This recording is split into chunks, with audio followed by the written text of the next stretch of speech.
എനിക്കറിയില്ല അത് എങ്ങനെ എക്സ്പ്ലെയിൻ ചെയ്യേണ്ടത്. അത് അനുഭവിച്ച് തന്നെ അറിയണം. ടീച്ചർ അമ്മ എന്നുള്ള വിളി. പക്ഷേ അധ്യാപിക എന്ന നിലയിൽ ധാരാളം വെല്ലുവിളികൾ നേരിടേണ്ടി വരുന്നുണ്ട്. നിങ്ങളെപ്പോലെയുള്ള ഒരു നൃത്ത സ്ഥാപനം നടത്തുന്ന ആളുകൾക്ക് വേറെ കുട്ടികളുടെ എൻ്റെ അടുത്ത് വന്നിട്ടുണ്ട്, ടീച്ചറല്ലേ പ്രോഗ്രാം നടത്തുന്നത്, അതുകൊണ്ട് ടീച്ചർക്ക് എന്തിനാണ് ഞങ്ങള് ഈ ഒരു പ്രോഗ്രാം നടത്താൻ അമൗണ്ട് അല്ലെങ്കിൽ പൈസ കൊടുക്കുന്നത് എന്നുള്ള ഒരു ക്വസ്റ്റ്യൻ എനിക്ക് വന്നിട്ടുണ്ട്. അപ്പോ ഇത് നമ്മുടെ മക്കൾക്കാണെന്നുള്ള തോന്നല് അങ്ങോട്ടും ഇങ്ങോട്ടും ഉണ്ടാവണം. അത് ടീച്ചർ പറഞ്ഞതിൽ തന്നെ ഉണ്ട്, ഇത് നമ്മൾ ചെയ്യുന്ന പ്രോഗ്രാമാണ്. ഇപ്പൊ പ്രയുക്തി മുസഫ ബ്രാഞ്ചിന്റെ ആഘോഷം ഒരു വൻ വിജയമായിരുന്നു.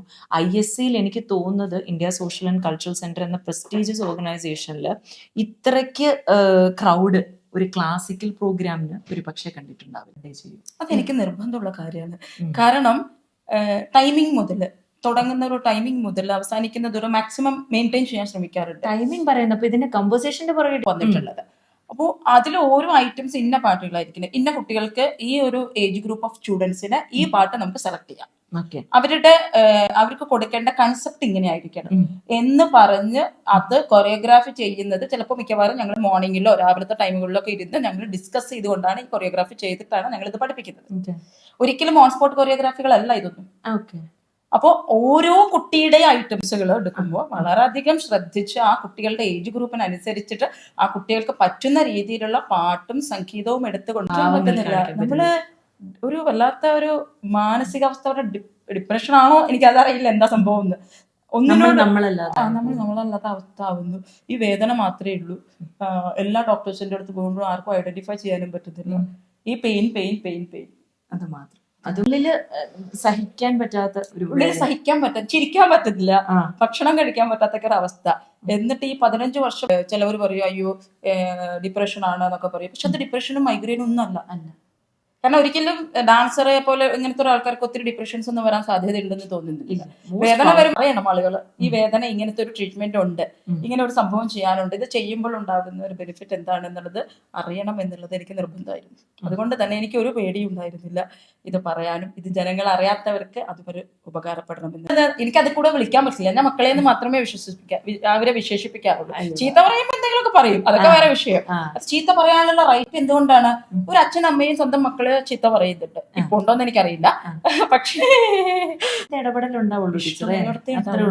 അത് കുട്ടികൾക്ക് നമ്മൾ കൊടുത്തു തന്നെ വളരണം. അല്ലാണ്ട് എപ്പോഴും നമ്മൾ ഇങ്ങനെ സ്നേഹം മാത്രമല്ല കൊടുക്കേണ്ടത്. ആ സ്നേഹത്തിന്റെ വാല്യൂ അറിയണമെങ്കിൽ ഇതുപോലെ ഒരു ഓപ്പോസിറ്റ് ആക്ഷൻ കൂടെ നമ്മൾ ഉണ്ടാക്കണം. അതായത് ചെറിയ ചെറിയ ഇപ്പൊ ലേറ്റ് ആയിട്ട് വരികയോ അല്ലെങ്കിൽ അത് ചെയ്യാത്ത ഹോംവർക്ക് ചെയ്യാതെ വരികയോ അല്ലെങ്കിൽ പ്രാക്ടീസ് ചെയ്യാതെ വരികയോ ഒരു 5 മിനിറ്റ് അവരെ മാറ്റി നിർത്തുക അല്ലെങ്കിൽ 10 മിനിറ്റ് എന്താ പ്രാക്ടീസ് ചെയ്യാത്ത എന്ന് ചോദിക്കാനുള്ള റൈറ്റ് നമുക്ക് ഉണ്ടാകണം. അത് വേണ്ട ടീച്ചർക്ക്. ചില വേദനിപ്പിക്കുന്ന സന്ദർഭങ്ങളിൽ പലപ്പോഴും എനിക്ക് അപ്പൊ തോന്നിയിട്ടുണ്ട്, നൃത്തം ഉപേക്ഷിക്കണം എന്നല്ല, ഈ ഫീൽഡിൽ തന്നെ ഇനി പോണോ എന്നുള്ള നിമിഷങ്ങളൊക്കെ നമുക്ക് തോന്നി. അങ്ങനെ ചിന്തിച്ചൂടെ ടീച്ചറെ? അതുകൊണ്ടല്ല, അതിന്റെ പിന്നിലുണ്ടാകുന്ന വേദന ഭയങ്കരമായിട്ടാണ്. ടീച്ചറെ ഒരു പറച്ചിലുണ്ട്, എന്തെന്ന് വെച്ചാല് ദൈവം, അതായത് നമ്മുടെ സൃഷ്ടാവ് നമുക്ക് ഓരോ പരീക്ഷണങ്ങൾ തരുന്നുണ്ടെങ്കിൽ നമുക്ക് താങ്ങാവുന്നതേ തരും. ടീച്ചറിന് ഇത് തരുന്ന എന്തിനാന്ന് വെച്ചാൽ അപ്പൊ ടീച്ചറിന്റെ ക്രിയേറ്റീവ് മൈൻഡ് കുറച്ചും കൂടെ ഓണാവും, പുതിയൊരു സംഭവം വരും. പിന്നെ 2027 നടക്കാൻ പോകുന്ന പ്രയുക്തിയിൽ ഏത് തരം ഡാൻസ് ഡ്രാമയാണ്. ഇന്ന് ഞാൻ ഇവിടെ ഇരിക്കുന്നുണ്ടെങ്കിൽ അതിന്റെ മുഴുവൻ സപ്പോർട്ടും അച്ഛനമ്മ ഒരു പ്രായം വരെ, തീർച്ചയായിട്ടും അത് കഴിഞ്ഞിട്ടുള്ള യാത്രയിൽ അവര് തന്നെയാണ് എന്നുള്ളത് എനിക്ക് നിസ്സംശയം പറയാം.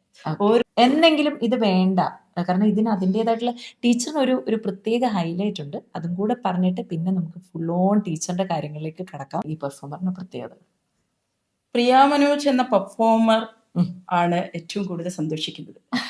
ഞാൻ ഇന്നും കൂടുതൽ മോഹിനിയാട്ടത്തെ ഇഷ്ടപ്പെടുന്നുണ്ട്. ടീച്ചറെ കാണുമ്പോൾ എനിക്ക് ഇഷ്ടമാണോ ആരാധനയാണോ എനിക്കറിയില്ല. ആ വേ ഓഫ് ടീച്ചിങ് ഒക്കെ നമ്മൾ വേറൊരു തലത്തിലേക്ക് കൊണ്ടുപോകും, മനസ്സിലാക്കാനും പറ്റുന്നുണ്ട്. ഞാൻ ഏത് സമയത്ത് ചെന്നാലും ഇപ്പൊ ടീച്ചർ തിരക്കാണെങ്കിൽ പറയും മോളെ ഞാനിപ്പോ തിരക്കാണ്, ഞാൻ ഒരു മാസം കഴിഞ്ഞിട്ട് മോൾക്ക് ക്ലാസ് തുടങ്ങാം. ടീച്ചറിന്റെ കൺവീനിയൻസിനനുസരിച്ച് ഞാനും അഡ്ജസ്റ്റ് ചെയ്യും. എനിക്ക് എന്തെങ്കിലും ബുദ്ധിമുട്ടുണ്ടെങ്കിൽ തീർച്ചയായിട്ടും ടീച്ചർ പറയും ശരി മോളെ നാളെ നമുക്ക് ഇങ്ങനെ ചെയ്യാം. അതൊരു വല്ലാത്ത റിലേഷൻഷിപ്പാണ്, ഏറെ പവിത്രമായ ഒരു ഗുരു ശിഷ്യ ബന്ധം. തീർച്ചയായിട്ടും ഒരു ഗുരുവിനെ നമ്മളെയും മനസ്സിലാക്കാൻ പറ്റണം, എനിക്ക് ഗുരുവിനെയും മനസ്സിലാക്കാൻ പറ്റണം. തീർച്ചയായിട്ടും. പക്ഷേ അതിൽ നിന്നും കിട്ടിയിട്ടുള്ള ഏറ്റവും വലിയ സമ്പാദ്യം എന്താണെന്നറിയോ? ഈ ധാരാളം സ്നേഹിക്കുന്ന കുട്ടികൾ. ആ കുട്ടികളാണ് ഒരു വലിയൊരു സമ്പാദ്യമാണ്. ഇന്നും ടീച്ചർ അമ്മേ എന്ന് വിളിക്കുന്ന എൻ്റെ ഒരു 10-20 വർഷം മുന്നേ എൻ്റെ അടുത്ത് പഠിച്ച കുട്ടികളാണ്. അപ്പൊ ആ കുട്ടികൾ ഇന്ന് എന്നെ വിളിക്കുന്നത് ടീച്ചർ അമ്മ എന്നാണ്. അപ്പൊ ഞാനും അപ്പോഴും ആലോചിക്കുന്നു, ആ ഒരു ഇതിലേക്ക് നമ്മൾ മാറി. ഏത് പുരസ്കാരത്തിനേക്കാളും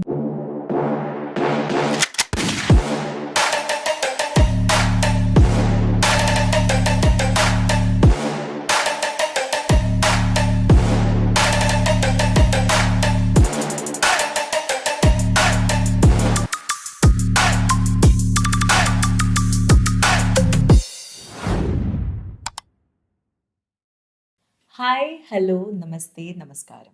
welcome to another episode of vibe with doctor Appu. ഇന്ന് എന്നോടൊപ്പമുള്ള അതിഥിയെക്കുറിച്ച് കുറച്ച് കാര്യങ്ങൾ പറഞ്ഞേ മതിയാകൂ. നമ്മുടെ കുട്ടിക്കാലം തൊട്ട് നമ്മൾ ഏറെ ഇഷ്ടപ്പെട്ട് നമ്മൾ ഒരുപാട് ബഹുമാനിച്ച് ചില ടീച്ചേഴ്സ് ഉണ്ടാവും, ചില പെർഫോമേഴ്സ് ഉണ്ടാവും.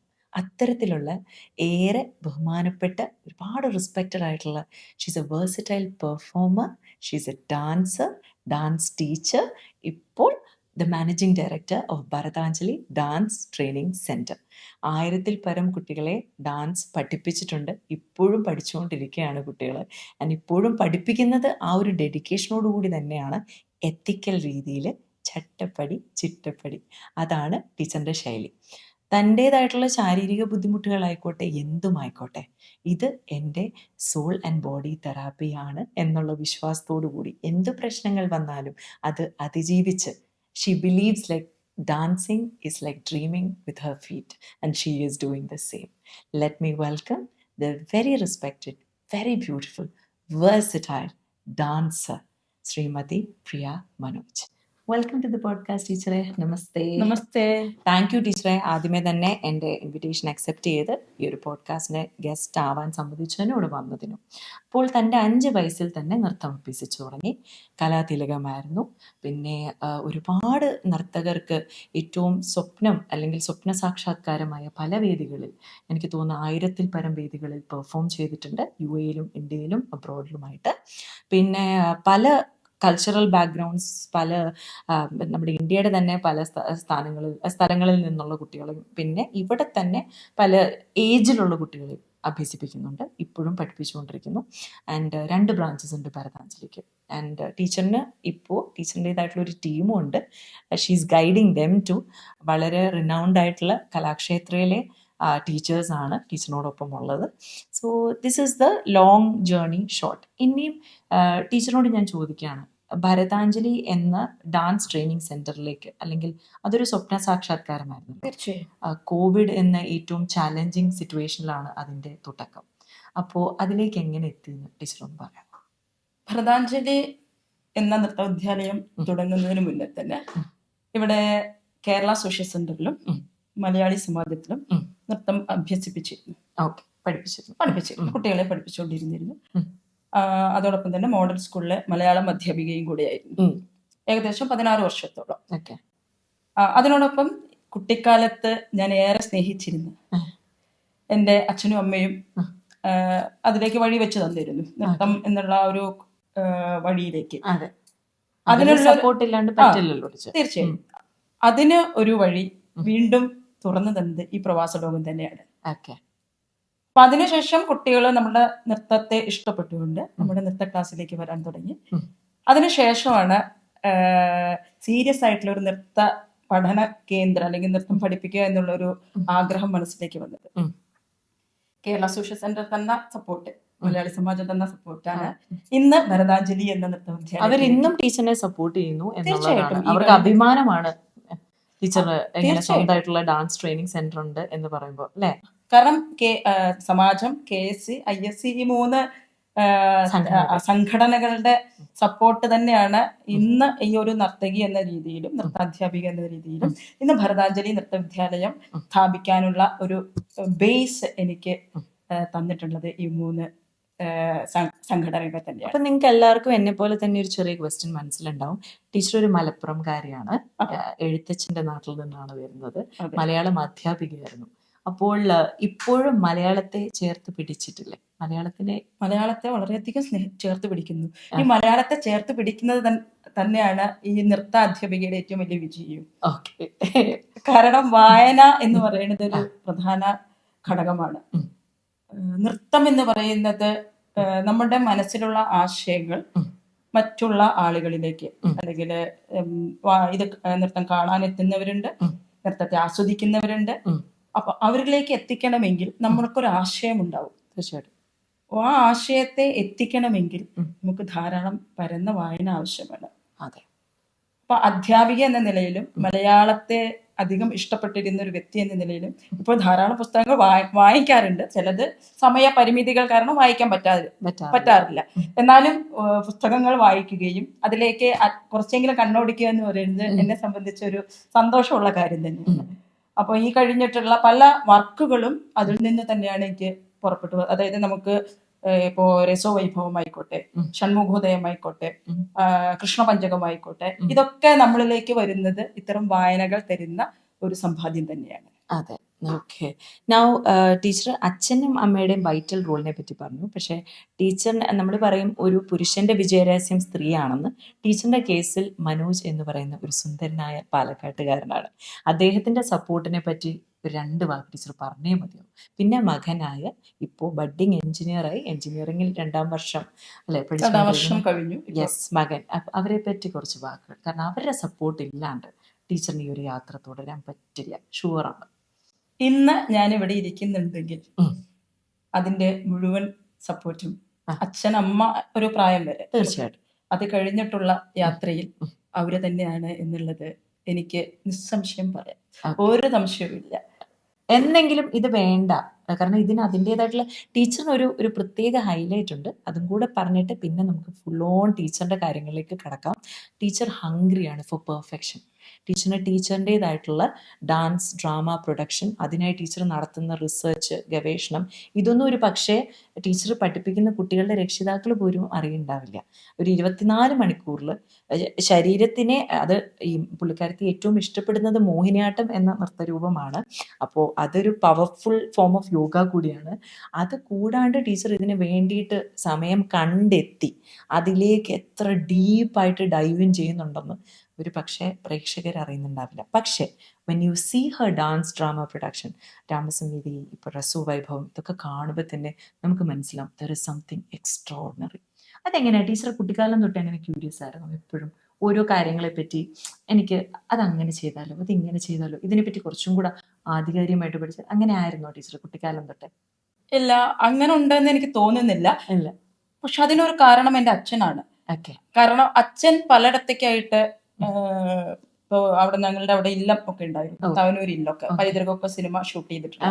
അപ്പൊ അവിടെയൊക്കെ കഥകളി നടക്കും, അതുപോലെ അമ്പലത്തിൽ ഉത്സവങ്ങൾ നടക്കും. അപ്പൊ അച്ഛൻ നല്ലൊരു എഴുത്തുകാരനും അതുപോലെ തന്നെ വായനയും കലയെ ആസ്വദിക്കുന്ന കലാസ്വാദകനും കൂടെയായിരുന്നു. അപ്പൊ അച്ഛന് കഥകളി പഠിക്കണം എന്ന് ആഗ്രഹം ഉണ്ടായിരുന്നു. പക്ഷെ പേര് ഗംഗാധരൻ എന്നാണ്. അച്ഛൻ അധ്യാപകനായിരുന്നു. അപ്പോ അന്ന് അച്ഛൻ കഥകളിക്ക് ജോയിൻ ചെയ്യണം എന്ന് ആഗ്രഹം ഉണ്ടായിരുന്നു. പക്ഷെ അതില് അച്ഛൻ അന്നത്തെ ഒരു സാഹചര്യത്തിലായിരിക്കാം കലാകാരന്മാര് അങ്ങനെ ഒരു, പിന്നീട് അച്ഛൻ അതിന് പോയില്ല. ആ ഒരു സാഹചര്യം കൊണ്ട് അത് മാറ്റി വെക്കേണ്ടി വന്നു. പക്ഷെ അടങ്ങാത്ത ആഗ്രഹം ഉള്ളിൽ തന്നെ ഉണ്ടായിരുന്നു. അതെ, അടങ്ങാത്ത ആഗ്രഹം അച്ഛനുണ്ടായിരുന്നു. അച്ഛനാണ് ഈ പല ഇതുപോലെയുള്ള നാടകങ്ങൾക്കായിക്കോട്ടെ, ഇതുപോലെ വേറൊരു, എനിക്കിതൊക്കെ ഇത്രയും ഇഷ്ടപ്പെടാനുള്ള കാരണം എന്താണെന്ന് വെച്ചാൽ, നമ്മുടെ വീട്ടിലാണ് ഈ കഥകളിയൊക്കെ നടത്തുന്നവരും അതുപോലെ കലാകാരന്മാരൊക്കെ. ഞങ്ങളുടെ വീട് അമ്പലത്തിന്റെ തൊട്ടടുത്താണ്. അപ്പൊ അവിടെ ഒരു സ്റ്റേജ് ഉണ്ട്. ആ സ്റ്റേജിലാണ് എല്ലാ പ്രോഗ്രാംസും വരിക. അപ്പൊ അച്ഛന് നമ്മുടെ വീട്ടിലേക്കാണ് ഈ കലാകാരന്മാരെല്ലാരും വരിക. അപ്പൊ ഇവരെയൊക്കെ കാണുമ്പോൾ എനിക്ക് വൈകിട്ട് ഉച്ചയ്ക്ക് വരും, ഒരു 2 മണിയൊക്കെ ആകുമ്പോഴാണ് പ്രോഗ്രാം ദിവസം, അല്ലെങ്കിൽ രാവിലെ ഒരു 11 മണിക്കൊക്കെ വന്നു കഴിഞ്ഞാൽ ഇവര് നമ്മുടെ വീട്ടിലാണ് കിടക്കുക. അമ്മ ഭക്ഷണമൊക്കെ ഉണ്ടാക്കി കൊടുക്കും. ഇവർക്ക് ചിലപ്പോൾ 10-15 പേരൊക്കെ ആയിരിക്കും. അപ്പൊ ഇത്രയും പേർക്കുള്ള ഭക്ഷണമൊക്കെ ഉണ്ടാക്കി കൊടുത്ത് അന്ന് ഇത് കാണുമ്പോൾ എനിക്ക് ഇതൊക്കെ ഒരു ആരാധനയായിരുന്നു. എങ്ങനെയാണ് ഈ കലാകാരന്മാര്, പിന്നെ ഇവര് നൃത്തം ചെയ്യുന്നത്, മേക്കപ്പ് ഒക്കെ അവിടെ തന്നെ ചെയ്യാം, വീട്ടിൽ നിന്ന് തന്നെ ചെയ്യാം. അപ്പൊ ഇത് കുഞ്ഞു നാൾ മുതൽ ഇത് കാണുകയാണ് ഞാൻ. ഈ നൃത്തം എന്നുള്ള ഇഷ്ടം അവിടെ നിന്നാണ് എനിക്ക് തോന്നുന്നു ഞാൻ അറിയാതെ വളർന്നത് എന്ന് തോന്നുന്നു. അപ്പൊ ഈ കലാകാരി ആവുമ്പോ കലാകാരികളോടുള്ള ഒരു റെസ്പെക്ട്, ഇതൊക്കെ ഞാൻ അവിടെ അന്ന് കണ്ടിട്ടുണ്ടായി. ടീച്ചർമാരോടുള്ള ഒരു, ഗുരുക്കന്മാരോടുള്ള ആ ഒരു റെസ്പെക്ട്. അപ്പൊ നമുക്ക് മാതൃകയാണ് ഇതൊക്കെ. അതെ, തീർച്ചയായിട്ടും. ആ മാതൃകയാണ് ഞാൻ ഈ ഒരു പക്ഷേ അധ്യാപികയാവാനും അല്ലെങ്കിൽ നൃത്തത്തിലേക്കുള്ള വഴി തെളിയിക്കാനും. അല്ലാണ്ട് എന്റെ വീട്ടിൽ ആരും ഒരു നർത്തകിയില്ല. ഇല്ല. അമ്മയ്ക്ക് നൃത്തം ഇഷ്ടമായിരുന്നു, ഓക്കെ. അമ്മയ്ക്ക് വളരെ ഇഷ്ടമായിരുന്നു. അപ്പൊ അവരുടെ രണ്ടുപേരുടെയും സ്വപ്നം സാക്ഷാത്കരിച്ച കുഞ്ഞാണ്. ആയിരിക്കാം. അത് സാക്ഷാത്കരിച്ചോ എന്നുള്ളത് എനിക്കറിയില്ല. പക്ഷെ തീർച്ചയായിട്ടും അവര് വഴി വെട്ടി തന്നതും ആ വഴികൾ കാണിച്ചു തന്നതും ആണ് ഇന്ന് ഞാൻ തുടർന്നുകൊണ്ടിരിക്കുന്നത്. ടീച്ചർ ഒരുപാട് പെർഫോമൻസസ് ചെയ്തിട്ടുണ്ടല്ലോ. ഞാൻ പറഞ്ഞ പോലെ ഏറെ പ്രശസ്തമായ ഒരുപാട് നർത്തകരുടെ സ്വപ്നമായ വേദികളിൽ ടീച്ചർ എന്താ പറയാ, ടീച്ചർ ദൈവാനുഗ്രഹം കൊണ്ട് അവിടെ പെർഫോം ചെയ്തിട്ടുണ്ട്. അതിൽ ചിലത് പറയാമോ? തീർച്ചയായും ഏറ്റവും പ്രധാനപ്പെട്ടത് ഗുരുവായൂർ ടെമ്പിൾ തന്നെയാണ്. കാരണം അവിടെ നിന്നാണ് അരങ്ങേറ്റം ഉണ്ടായത്. അതിനുശേഷം മൃദംഗശൈലേശ്വരി, മൂകാംബിക, ഇടപ്പള്ളി, അങ്ങനെ ധാരാളം വേദികളിലൂടെ കേരളത്തിലൂടെ പോയിട്ടുണ്ട്. അതുപോലെ തന്നെ UAE-യിലാണെങ്കിലും നമുക്ക് ധാരാളം വേദികൾ, സംഘടനകളുടെ വേദികളായിട്ടൊക്കെയാണ് നമുക്ക് കിട്ടിയിട്ടുള്ളത്. പിന്നെ പിന്നെ പാലക്കാട് ചെയ്തിട്ടുണ്ട്, അതുപോലെ ട്രിവാൻഡ്രം ചെയ്തിട്ടുണ്ട്. അങ്ങനെ പല പല വേദികളിലൂടെയായിട്ടുള്ള യാത്ര. ഓരോ വേദികളും നമുക്ക് പല അനുഭവങ്ങളാണ് സമ്മാനിക്കുന്നത്. അതിലൂടെ നമ്മൾ ഒരുപാട് വളരുന്നുണ്ട്.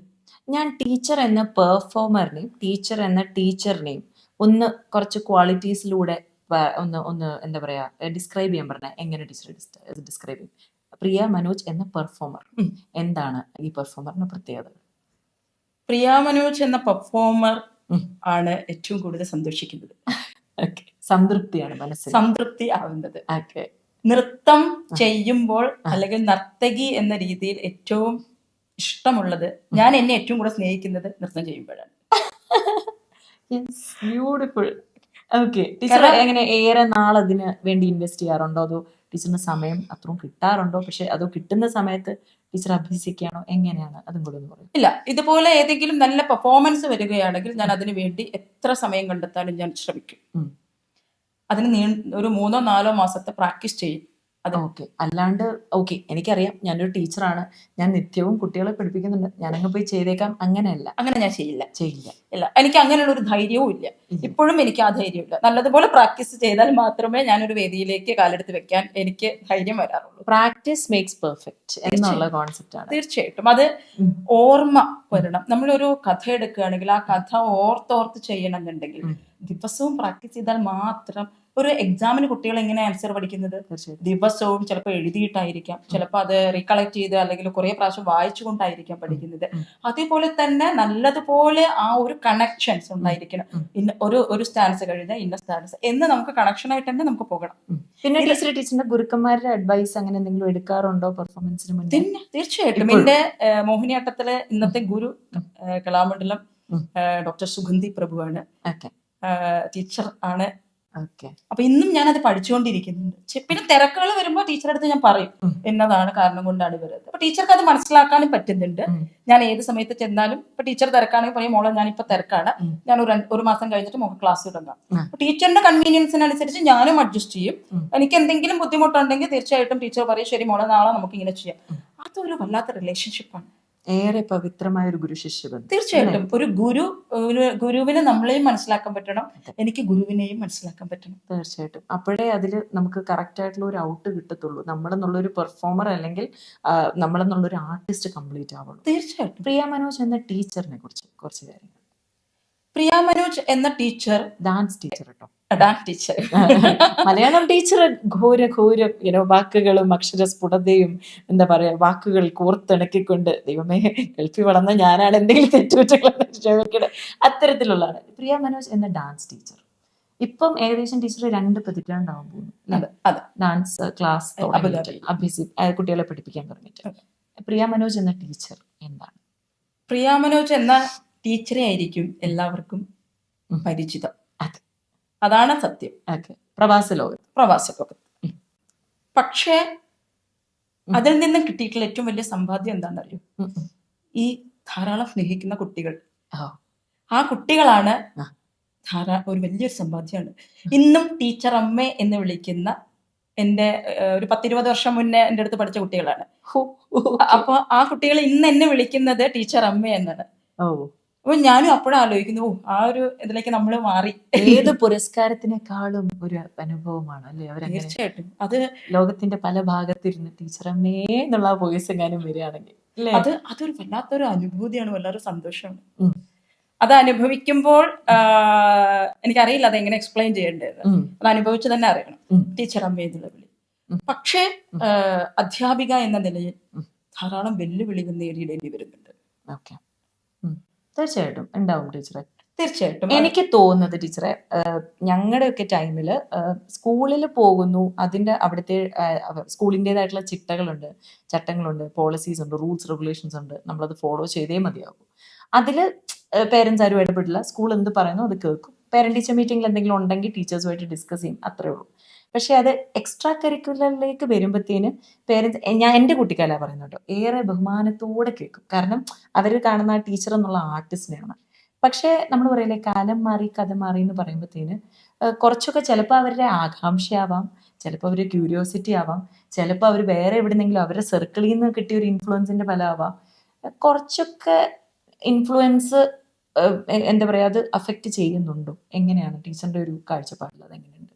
ചാലഞ്ച് ആവുന്നുണ്ട്? തീർച്ചയായിട്ടും ആവുന്നുണ്ട് അല്ലേ? തീർച്ചയായിട്ടും ചിലപ്പോൾ അവരുടെ ഉള്ളിലെ ആർട്ടിസ്റ്റിന്റെ ആകാംക്ഷ ആവാം, പക്ഷെ അത് കറക്റ്റ് ആയിട്ടുള്ള രീതിയിൽ ആവാത്തപ്പോൾ ഉണ്ടാവുന്ന എന്തെങ്കിലും പ്രശ്നങ്ങളും കാര്യങ്ങളൊക്കെ ഉണ്ടായേക്കാം. അപ്പൊ ടീച്ചറിന് ഈ വെല്ലുവിളികളെ ടീച്ചർ എങ്ങനെ നേരിടുന്നു? എനിക്ക് തോന്നിയിട്ടുള്ളത് അപ്പോ ഉം, ഏതൊരു നമ്മളിപ്പോ പാരന്റ്സിനെ എന്നുള്ള പുറമെ നിൽക്കുന്ന ഒരു വ്യക്തി അവരുടേതായ ഫീൽഡിൽ, ചിലപ്പോൾ അവരൊരു എഞ്ചിനീയർ ആയിരിക്കും, ഒരു ഡോക്ടർ ആയിരിക്കും, പല ഫീൽഡിലുള്ളവരായിരിക്കും. yes, അവരൊക്കെ അവരുടെ ഫീൽഡിൽ വളരെയധികം ഉന്നതിയിലിരിക്കുന്നവരായിരിക്കും. ഉം, പക്ഷെ നൃത്തം എന്ന് പറയുന്നതും ഉം, വളരെ ഇതുപോലെ പഠിച്ച് കഷ്ടപ്പെട്ട് നമ്മൾ ഒരു ലെവലിലേക്കാണ് നമ്മൾ എത്തിക്കുന്നത്. yes. അതിനെ ആ രീതിയിൽ കാണാൻ പറ്റാത്തത് ഒരു വലിയൊരു വിഷയമായിട്ട് എനിക്ക് തോന്നിയിട്ടുണ്ട്. പ്രത്യേകിച്ച് എനിക്ക് തോന്നുന്ന ടീച്ചർ പറയാറുണ്ട്, അതൊരു അതിൻ്റെതായിട്ടുള്ള ഒരു ടൈം അതിന് കൊടുക്കണം. വാല്യൂ ഓഫ് ആർട്ട് ആ, എന്ന് പറയുന്ന ഒരു സംഭവമുണ്ട്. ഓക്കെ. ആർട്ട് പഠനം എന്ന് പറയുന്നത് നമുക്ക് ഇന്ന് പഠിപ്പിക്കുമ്പോൾ ഏതൊരു വിദ്യാഭ്യാസ സ്ഥാപനത്തിലും ഫീസ് കൊടുക്കുന്നു, പഠിപ്പിക്കുന്നു അല്ലെ? തീർച്ചയായിട്ടും. പക്ഷേ ഇതിന് മോണിറ്ററി എക്സ്പെൻസ് ഉണ്ട് കേട്ടോ പേരൻസ്. ഞാനും പഠിച്ചിട്ടുള്ളതാണ്, ഞാനും കളിച്ചിട്ടുള്ളതാണ്. അത്യാവശ്യം എന്താ പറയുക, മോണിറ്ററി എക്സ്പെൻസസ് ഉണ്ടായിരിക്കും അല്ലേ? അത് അതിൻ്റെതായിട്ടുള്ള രീതിയിൽ പ്രോപ്പറായിട്ട് ചെയ്യണമെങ്കിൽ we have to invest some മണി.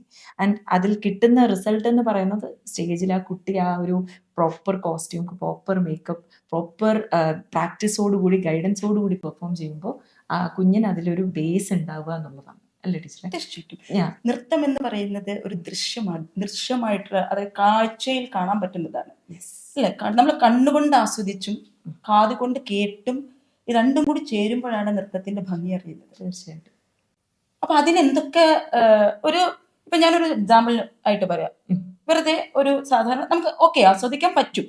ഒരു സാധാരണ ഡ്രസ്സ് ഇട്ട് ഒരു സാരി എടുത്ത് നമ്മൾ കാണുമ്പോൾ ഇപ്പൊ ധാരാളം റീൽസുകളുടെ കാലമാണല്ലോ. തീർച്ചയായും. അപ്പൊ ഈ റീൽസിലൊക്കെ ഒരു 30 സെക്കൻഡിന്റെ റീലിലൊക്കെ നമുക്കൊരു സാരി എടുത്തിട്ടോ അല്ലെങ്കിൽ ചുരിദാർ ഇട്ടിട്ടോ അല്ലെങ്കിൽ ഏതോ ഡ്രസ്സ് വായിക്കോട്ടെ നമുക്ക് ആസ്വദിക്കാൻ പറ്റും. പക്ഷേ ഒരു പ്രൊഫഷണൽ ആയിട്ട് നൃത്തം പഠിച്ച ഒരു വ്യക്തി സ്റ്റേജിൽ നിന്നുകൊണ്ട് ഇതുപോലെ ഒരു സാരിയോ അല്ലെങ്കിൽ ഒരു ചുരിദാറോ ഇട്ട് ഒരു അരമണിക്കൂർ അല്ലെങ്കിൽ ഒരു മണിക്കൂർ ഒരു ഷോ ചെയ്ത് കഴിഞ്ഞാൽ ജനം ആസ്വദിക്കും? തീർച്ചയായിട്ടും ഇല്ല. ഇല്ലല്ലോ. ഇല്ല. അതെന്തുകൊണ്ടാ? വിമർശിച്ച് കൊല്ലും ഒരു പക്ഷെ. അപ്പൊ അതിന് ഫസ്റ്റ് ഓഫ് ഓൾ എന്താ വേണ്ടത്?